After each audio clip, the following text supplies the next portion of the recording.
రాత్రి 11:47 గదిలో చీకటి. ఫోన్ స్క్రీన్ వెలుతురు మాత్రమే.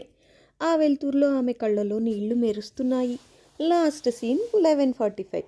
ఆ 2 నిమిషాల గ్యాప్ ఆమె గుండెలో 2 సంవత్సరాల దూరంలా అనిపించింది. ఇంకా మెసేజ్ చేయలేదా అని తనలో అనుకుంది సిరి. ఇది మొదటి ఇలా ఉండేది కాదు. ప్రతి మెసేజ్కి వెంటనే సమాధానం, ప్రతి కాల్కి వెంటనే స్పందన. ఇప్పుడు మాత్రం ఎదురు చూడటం, నిశ్శబ్దం, సందేహాలు. నువ్వు బిజీ అవుతావని నాకు తెలుసు, కానీ ఒక మాట చెప్పడం అంత కష్టమా అని ఆమె ముందే పంపిన మెసేజ్ని మళ్ళీ చదివింది. అరుణ్ ఫోన్కి నోటిఫికేషన్ వచ్చింది. అతడు చూశాడు. సిరి మెసేజ్. ఒక్క నిట్టూర్పు వదిలాడు. ఇప్పుడే మాట్లాడాలి అనిపించడం లేదు. మళ్ళీ అదే గొడవ అని అనుకుని ఫోన్ పక్కకు పెట్టేశాడు. అదే సమయంలో సిరి గుండె నెమ్మదిగా ముక్కలవుతుంది. 2 సంవత్సరాల క్రితం ఛార్జర్ ఉందా అని ఒక్క చిన్న కేఫ్లో సిరి అడిగింది.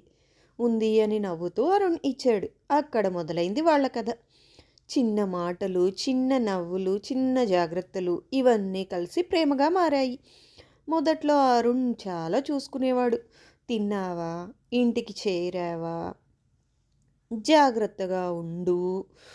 ఈ చిన్న మాటలు సిరికి ప్రపంచంలా అనిపించేవి. నువ్వు ఉంటే నాకు ఇంకేం కావాలి అని ఒకసారి ఆమె చెప్పింది.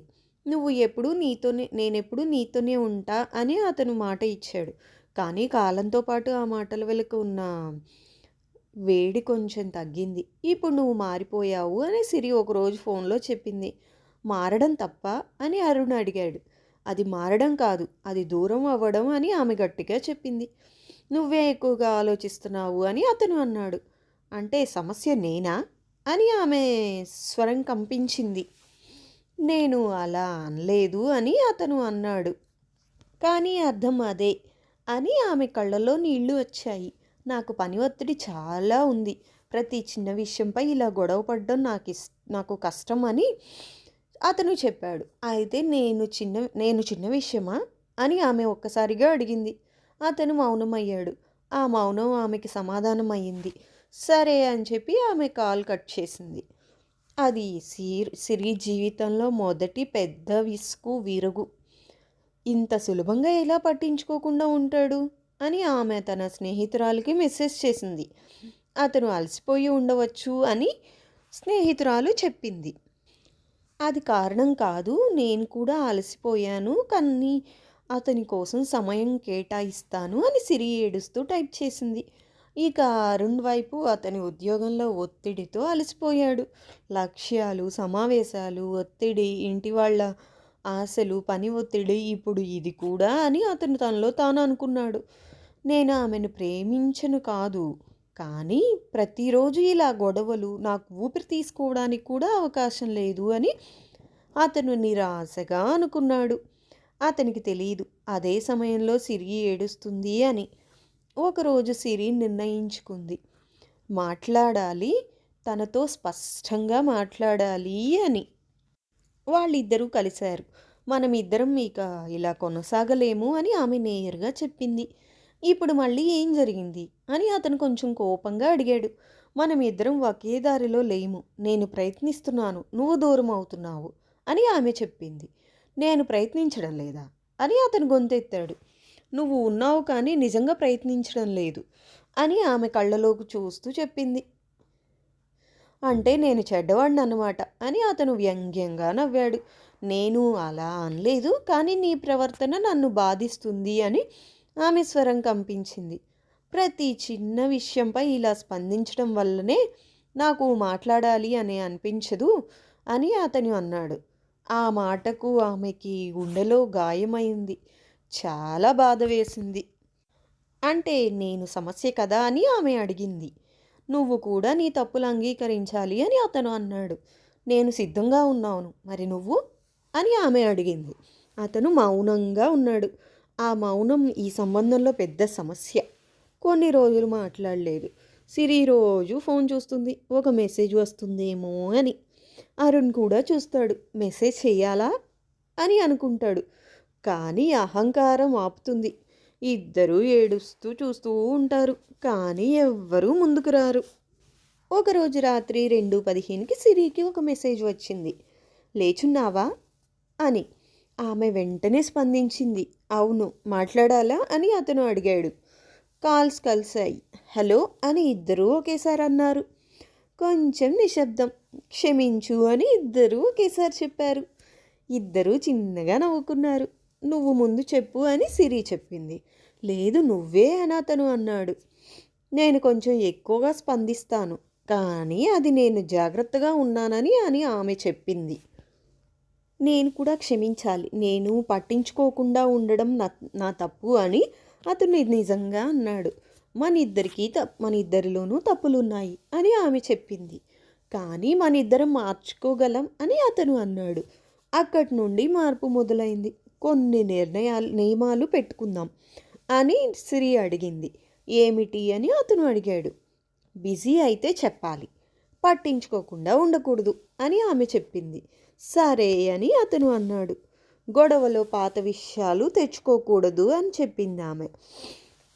కష్టం, కానీ ప్రయత్నిస్తా అని అతను నవ్వాడు. అహంకారం వద్దు, ఎవరైనా ముందుగా క్షమాపణ చెప్పవచ్చు అని ఆమె చెప్పింది. సరే అను అతను అంగీకరించాడు. కొన్ని రోజులు సంతోషంగా గడిచాయి. మళ్ళీ నవ్వులు, మళ్ళీ మాటలు. కానీ జీవితం పరీక్షలు ఇస్తుంది. ఒకరోజు అరుణ్ ఫోన్ ఛార్జీ అయిపోయింది. సిరికి చెప్పలేకపోయాడు. సిరి భయపడింది. ఎందుకు స్పందించడం లేదు? ఏమైనా అయిందా, లేక మళ్ళీ పట్టించుకోవడం లేదా? అతను చివరికి కాల్ చేశాడు. ఎక్కడ ఉన్నావు అని ఆమె కోపంగా అడిగింది. పని వద్దే, ఫోన్ ఆఫ్ అయింది అని అతను చెప్పాడు. ఒక్కసారి చెప్పలేవా అని ఆమె అడిగింది. నేను చెబుతున్నాను కదా అని అతను కోపంగా అన్నాడు. నాకు బాధగా ఉంది అని ఆమె స్వరం కంపించింది. నేను తప్పు చేయలేదు అని అతను అన్నాడు. నీకు ఎప్పుడూ తప్పు ఉండదు అని ఆమె అంది. అతను కాల్ కట్ చేశాడు. మళ్ళీ గొడవ, మళ్ళీ నిశ్శబ్దం. ఈసారి వాళ్ళిద్దరూ ఆలోచించారు. సిరినేమో ఇలా అనుకుంది. నేను ఎందుకు ఇలా భయపడుతున్నాను, అతను కోల్పోతాననే భయం. అరుణేమో నేను ఎందుకు ఇలా కోప్పడుతున్నాను, నన్ను తప్పుగా అర్థం చేసుకుంటున్నారనే బాధ. 2 రోజుల తర్వాత వాళ్ళిద్దరూ మళ్ళీ కలిశారు. నువ్వు కోపంగా ఉంటావు, కానీ నిజానికి నువ్వు భయపడుతున్నావు అని అతను అన్నాడు. ఆమె కళ్ళలో నీళ్లు. అవును అని తల ఊపింది. నేను కూడా కోప్పడతాను, కానీ నిజంగా నన్ను అర్థం చేసుకోవడం లేదనే బాధ అని అతను అన్నాడు. మన గొడవల వెనుక ప్రేమే ఉంది అని ఆమె నవ్వింది. అవును అని అతను కూడా నవ్వాడు. ఇకపై భయపడితే నేరుగా చెప్పు అని అతను అన్నాడు. సరే, నువ్వు కూడా పరిస్థితి చెప్పడానికి ప్రయత్నించు అని ఆమె చెప్పింది. ఇద్దరూ చేతులు పట్టుకున్నారు. కాలం గడుస్తుంది. గొడవలు ఇంకా ఉంటాయి, కానీ అర్థం చేసుకోవడం కూడా పెరుగుతుంది. ఒకరోజు మన సంబంధం నిలుస్తుందా అని సిరి అడిగింది. అరుణ్ నవ్వాడు. నిలబడడం కాదు, మారుతూ ముందుకు సాగుతుంది అని అన్నాడు. ఎలా అని ఆమె అడిగింది. ఎందుకంటే మనం నేర్చుకుంటున్నాం ఒకరినొకరు, మనల్ని మనం అని అతను అన్నాడు. సంబంధం అంటే పరిపూర్ణమైన ఇద్దరు కాదు, లోపాలున్న ఇద్దరు ఒకరినొకరు అర్థం చేసుకోవడానికి ప్రయత్నించడం. ప్రేమ ఒకటే సరిపోదు, మాట్లాడడం, ఓపిక, అర్థం చేసుకోవడం ఇవి కూడా అవసరం. గొడవలు తప్పవు, కానీ వాటిని ఎలా ఎదుర్కొంటామన్నదే భవిష్యత్తు. ఆ రాత్రి సిరి మళ్ళీ ఫోన్ చేసింది. ఈసారి ఒక మెసేజ్ ఉంది. బిజీగా ఉన్నాను, తర్వాత మాట్లాడదాం, నిన్ను మిస్ అవుతున్నాను అని ఆమె చిరునవ్వు నవ్వింది. సమయం తీసుకో, నేను ఇక్కడే ఉన్నాను అని ఆమె సమాధానం ఇచ్చింది.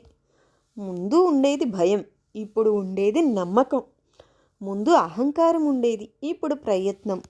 ముందు నిశ్శబ్దం, ఇప్పుడు మాట్లాడుకోవడం. ఇలా మాట్లాడుకుంటూ అర్థం చేసుకుంటే ఉంటే ఏ ఫ్యామిలీలోనూ సమస్యలు రావు కదా. ఇదే నా ఫీలింగ్ కూడా. ఓకే ఫ్రెండ్స్, ఇది ఈరోజు వీడియో. నా వీడియో నచ్చినట్లయితే ప్లీజ్ లైక్ చేయండి, కామెంట్ చేయండి.